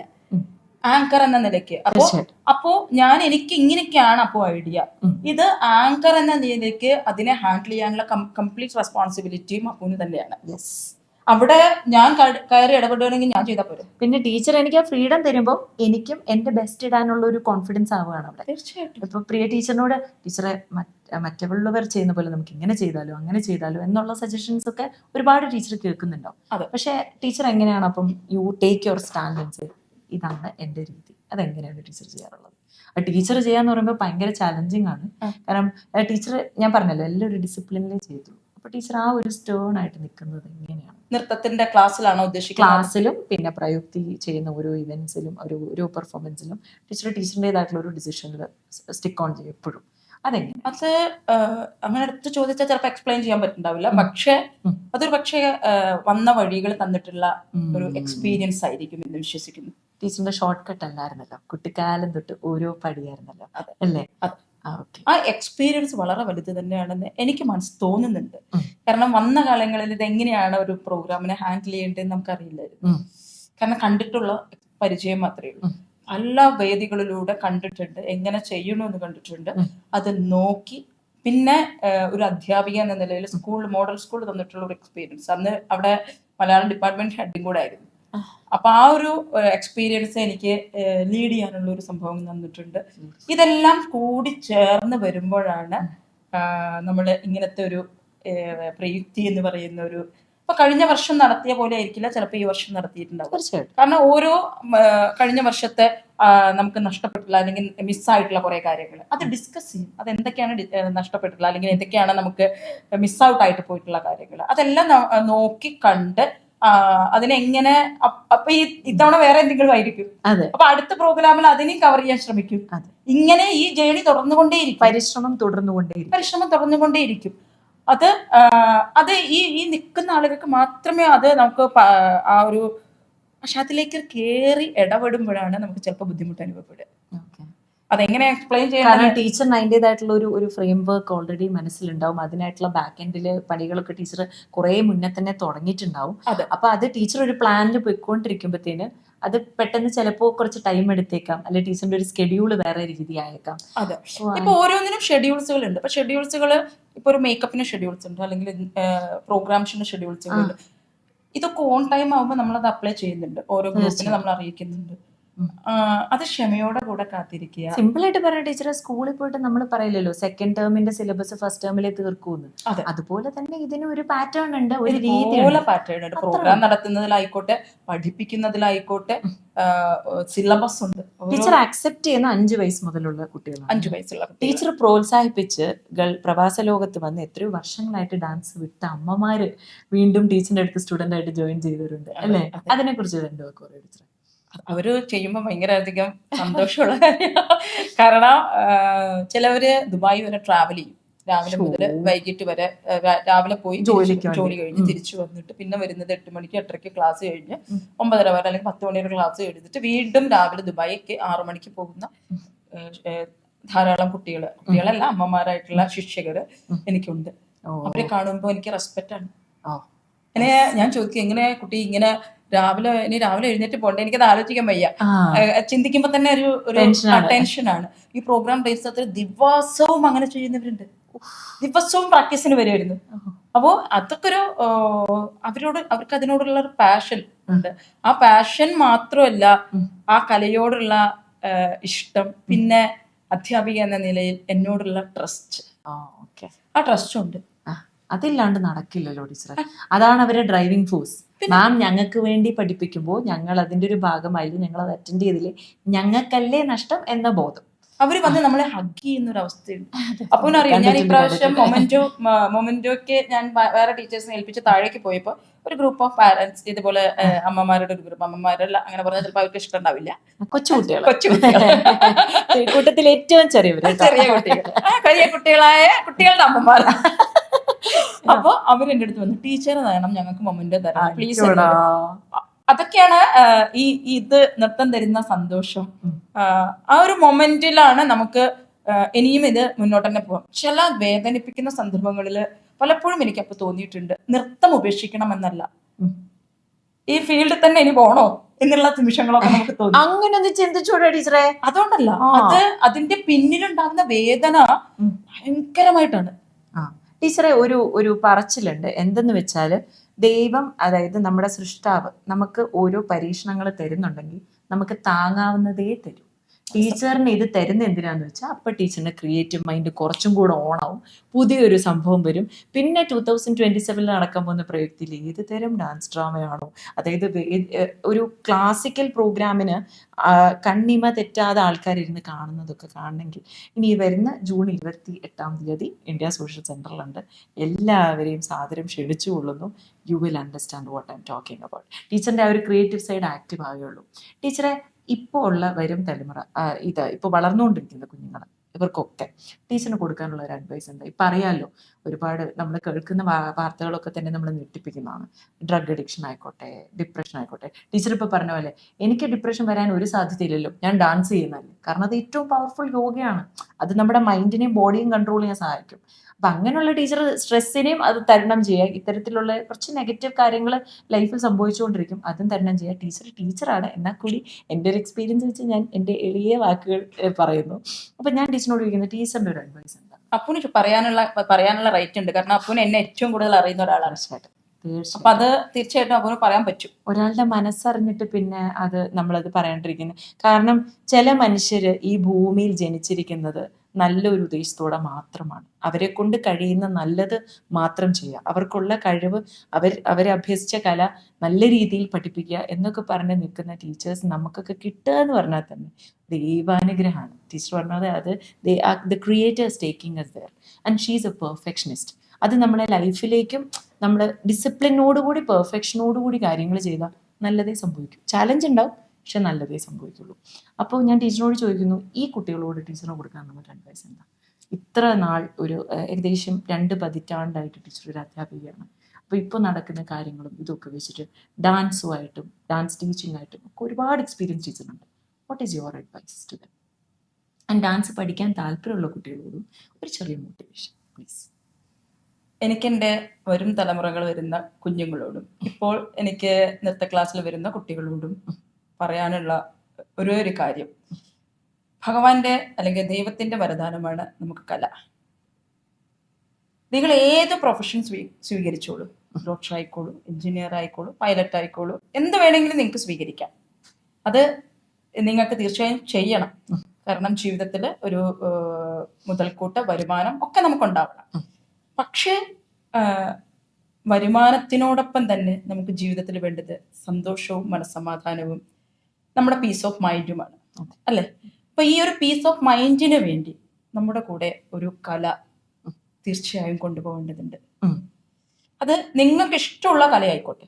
ഇപ്പോ ഭരതാഞ്ജലിയിൽ വരുന്ന നൃത്ത കുട്ടികളോട് അല്ലെങ്കിൽ നൃത്തം പഠിക്കാൻ വരുന്ന കുട്ടികളോട് പറയാനുള്ളത്, ഈ നൃത്തം നിങ്ങൾക്ക് ജീവിതത്തിൽ എന്നും ഒരു മുതൽക്കൂട്ടായിരിക്കും. എപ്പോഴെങ്കിലും നിങ്ങൾ ആലോചിക്കുക, നിങ്ങൾക്കൊരു വിഷമം വരുമ്പോൾ നിങ്ങൾക്ക് ഇഷ്ടമുള്ളൊരു പാട്ട് വെച്ചു, അതിന്റെ കൂടെ ഒന്ന് നൃത്തം ചെയ്ത് നോക്കൂ. നമ്മളെല്ലാം മറക്കും, നമ്മുടെ എല്ലാ വിഷമങ്ങളും മറക്കും. നമുക്ക് സന്തോഷം മാത്രം പ്രദാനം ചെയ്യുന്ന ഈ കലയെ നിങ്ങൾ നെഞ്ചോട് ചേർക്കുക. അതോടൊപ്പം തന്നെ നിങ്ങളെ പഠിപ്പിക്കുന്ന അല്ലെങ്കിൽ നിങ്ങൾക്ക് ഈ കല പകർന്നു തരുന്ന അധ്യാപകരോട് എന്നും സ്നേഹവും അതേപോലെ ആദരവ് എന്നൊക്കെ പറഞ്ഞു കഴിഞ്ഞാല് അതിന് ഒരുപാട് അർത്ഥങ്ങളല്ല. ആ സ്നേഹത്തിലൂടെ തരുന്ന ഒരു ആദരവുണ്ടല്ലോ, അതും വല്ലപ്പോഴും കാണുമ്പോൾ ഒന്ന് വെറുതെ ഒന്ന് ഹഗ് ചെയ്യുക. ഇതൊക്കെ ആണ് ഒരു അധ്യാപിക എന്ന നിലയിൽ എന്താ പറയാ ചെയ്യേണ്ട കുറച്ച് കാര്യങ്ങൾ. ബാക്കി ഒന്നും നിങ്ങൾ ചെയ്യണ്ട, ബാക്കിയൊക്കെ നിങ്ങൾക്ക് വന്നു ഭവിക്കും. അപ്പോ എല്ലാ മക്കൾക്കും ഭരതാഞ്ജലിയുടെയും പ്രിയ ടീച്ചർ എന്ന നിലയ്ക്ക് ഞങ്ങളുടെയും എൻ്റെയും എല്ലാ നന്മകളും ഉണ്ടാവട്ടെ എന്ന് പ്രാർത്ഥിക്കുന്നു. Thank you so much teacher. വളരെ വളരെ എന്താ പറയുക, ഒരു റോ അൺഫിൽറ്റേർഡ് ആയിട്ടുള്ള ട്രാൻസ്പെറൻ്റ് ആയിട്ടുള്ള ഒരു സെഷനായിരുന്നു ഇത്. ഇതിൽ നിന്നും നിങ്ങളും കുറേ നല്ല കാര്യങ്ങൾ മനസ്സിലാക്കിയിട്ടുണ്ടാവുമെന്ന് വിശ്വസിക്കുന്നു. അത് കൂടാണ്ട് ടീച്ചർ പറഞ്ഞതുപോലെ തന്നെ കലയെ സ്നേഹിക്കുക, നിങ്ങളുടെ ഉള്ളിലെ കലാകാരിയെ തിരിച്ചറിയുക, അല്ലെങ്കിൽ കലാകാരനെ തിരിച്ചറിയുക. അത് രക്ഷിതാക്കൾക്കേ സാധ്യമാവുകയുള്ളൂ, അവർക്കേ ഗുരുവിന്റെ അടുത്തേക്ക് എത്തിക്കാൻ പറ്റുള്ളൂ. രക്ഷിതാക്കളും കൂടെ അത് മനസ്സിലാക്കണം. അതെ, കാരണം രക്ഷിതാക്കളും കൂടെ അത് മനസ്സിലാക്കിയാൽ മാത്രമാണ് അങ്ങോട്ടും ഇങ്ങോട്ടുള്ള ഒരു വിശ്വാസവും സ്നേഹവും നമ്മള് മുന്നോട്ട് കൊണ്ടുപോകണം. നല്ല വാല്യൂസ് അല്ലേ ടീച്ചർ പഠിക്കുന്നത്? ഇതിൽ ഒരു നഷ്ടം എന്ന് പറയുന്ന ഒരു സംഭവം ഇല്ല. അവര് നാളത്തെ നല്ല മനുഷ്യരായി മാറുന്നു, നല്ല വ്യക്തിത്വങ്ങളായി മാറും. അതും കൂടിയുണ്ട്. ഇന്ന് നമ്മളൊരു ഈ ഒരു എക്സ്പെൻസ് ആണല്ലോ മറ്റൊരു ഫാക്ടർ. ഇന്ന് ഇത് ആ രീതിയിൽ നിങ്ങൾ ചിന്തിക്കണ്ട. കാരണം ഈ കലയിലേക്ക് വിടുമ്പോൾ, ഈ കല പഠിക്കുന്നത് കൊണ്ട് നാളെ അതിൽ നിന്ന് മണി ബെനിഫിറ്റ് ആവില്ല ചിലപ്പോൾ നമുക്ക് കിട്ടുക. അല്ല, ആ മണി ബെനിഫിറ്റിലുപരി നമുക്ക് കിട്ടുന്ന വേറൊരു കാര്യങ്ങളുണ്ട്. ഞാൻ പറഞ്ഞ പോലെ നമുക്ക് ആ ഒരു നൃത്തം ചെയ്യാനുള്ള കഴിവ്, നൃത്തം ആടാനുള്ള കഴിവ്, അല്ലെങ്കിൽ നൃത്തം ആസ്വദിക്കാനുള്ള കഴിവ്, ഇതൊന്നും വേണ്ട. നല്ലൊരു നൃത്തം കണ്ട് ആസ്വദിക്കാൻ പറ്റൂ.